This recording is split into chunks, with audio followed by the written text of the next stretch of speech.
Hi guys! Good evening! Welcome back po dito sa Gandara Asoyo Channel for Showbiz Update. Andito na naman nga po akong muli nagbabalik.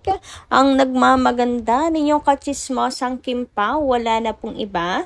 Ang lokareta si Gandara SRU upang maghatid sa inyo ng latest update and fresh happenings patungkol kina Kim Chiu and Paolo Avellino. And para po sa gabi ito, ang tatalakayin natin at pag-uusapan ay mayroon pong kinalaman dito sa kaganapan ni Kimi sa Thailand. Yes, dahil nga po si Kimi ay nasa Thailand.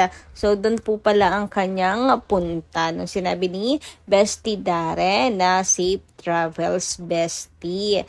And syempre, tungkol kay Papi Paolo na at pinahabol na po makarating sa Thailand. Anyway, bago tayo mag-start sa mga hindi pa nakaka-subscribe sa ating channel, pakiclick lang po tayo natin subscribe button at notification bell na rin sa baba upang kayo ay maging updated at ma-notify tuwing may bago po tayong chika at balita hinggil sa Kim Pao. Basta mga balita na may kinalaman kina Kim Chiu and Paolo Avellino, sagot na po natin yan.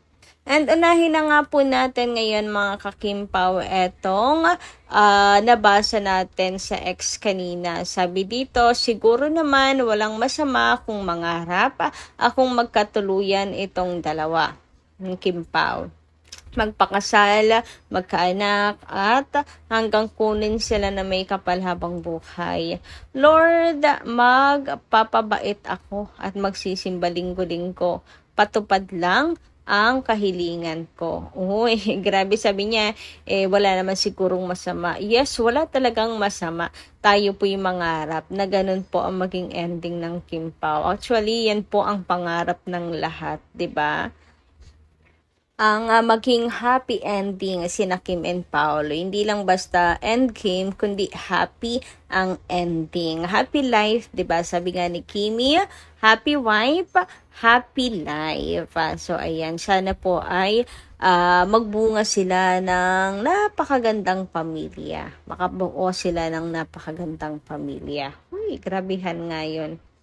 Samantala, narito naman po ang ilang mga kuha ni Chinita Princess sa Thailand. Grabe naman nga yung beauty ni Chinita Princess. Super pretty, sobrang ganda. Never decline talaga. Ayan po ang ilan sa mga kuha ng kanya pong pagpunta sa Thailand. O diba parang kasama na rin po natin si Chinita Princess. And grabe yung mga suotan niya. Napakahinhin lang talaga. Which is bagay naman sa personality niya kasi mahinhin talaga si Chinita Princess. Bubbly lang siya ako tingnan or mungis-ngis. Malikot ko kung i-describe ng iba pero yung totoo ay napakahinhin ni Chinita Princess sa likod po ng camera. Samantala, since wala nga po si Papi at nandito sa Pinas, ginawa na po iyaan ng paraan ni Carlos Miguel. So, ito po ang kanyang AI creation kung saan pinagsama na nga po niya ang Kim Pao. O, diba? Sagot na niya ang atin pong kauhawan sa Kim Pao.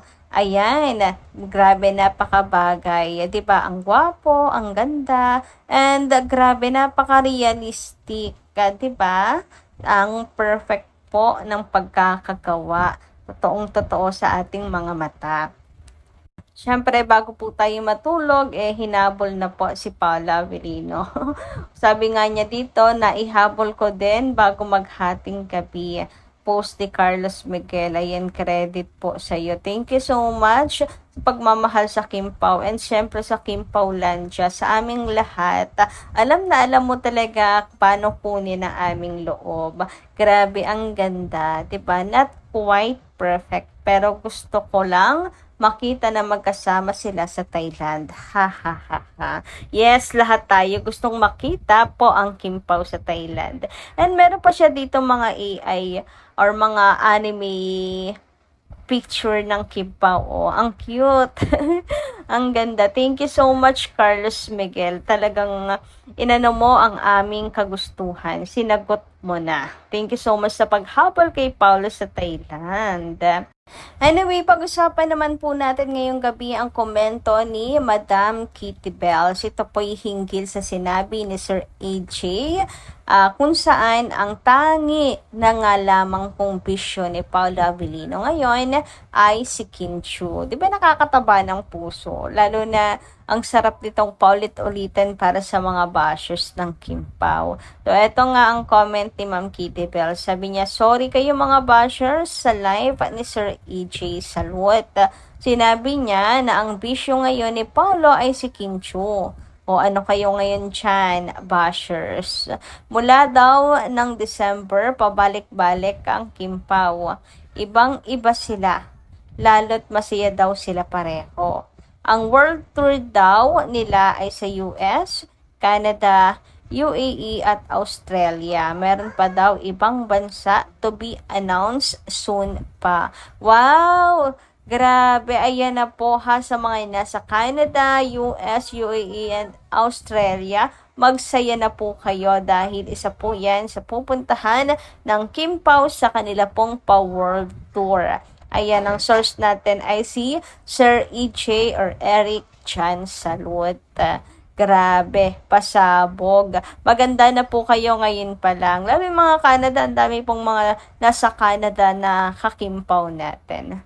Anyway, dumako naman tayo ngayon sa comment ni Norba Dayag. Sabi niya, yes, Kimpaw are meant with each other. They are really tinadhana as they are really nearing their wedding.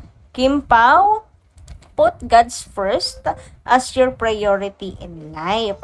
Hawa kami kayo at huwag maaapektuhan sa mga bashers o mga haters. Kasi di kayo matitibag ng mga kademonyuhan dito sa mundo. Hayaan nyo na lang sila. They have their own karma. God bless you both. Yes, Kim and Paolo, yan ang bagay na talagang wag kayong patitibag sa mga walang kwenta na bashers. Kami na ang bahala sa kanila. Charot. Anyway, ayun, wala naman kasi silang magagawa. Kasi ayun nga, kinapslak na ni Ma'am Norma Dayag. Tadhana na po ang magiging kalaban ng mga bashers.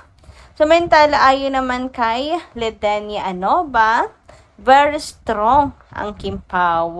Hindi yan padadala sa mga mapanirang bashers. Mga matalino yang dalawa.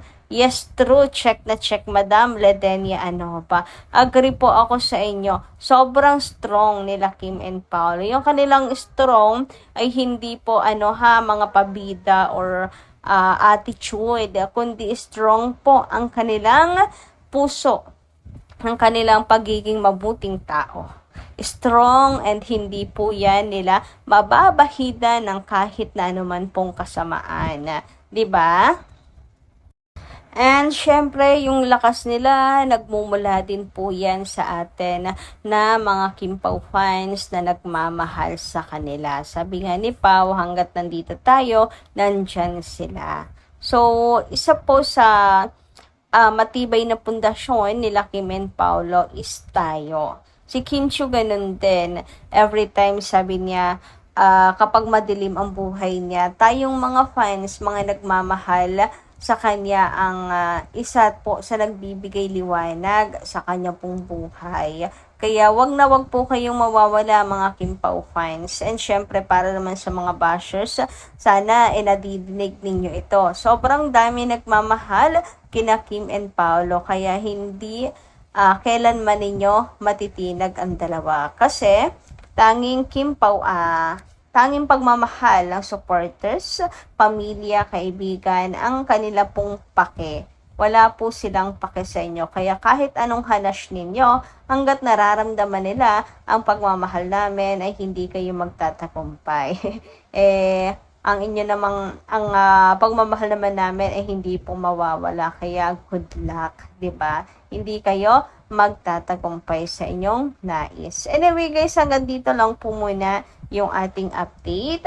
Maraming salamat po sa inyong pakikinig and kita-kits po tayo muli sa mga susunod nating chika tungkol sa Kimpaw. Marami pong salamat at ingat po kayo parate.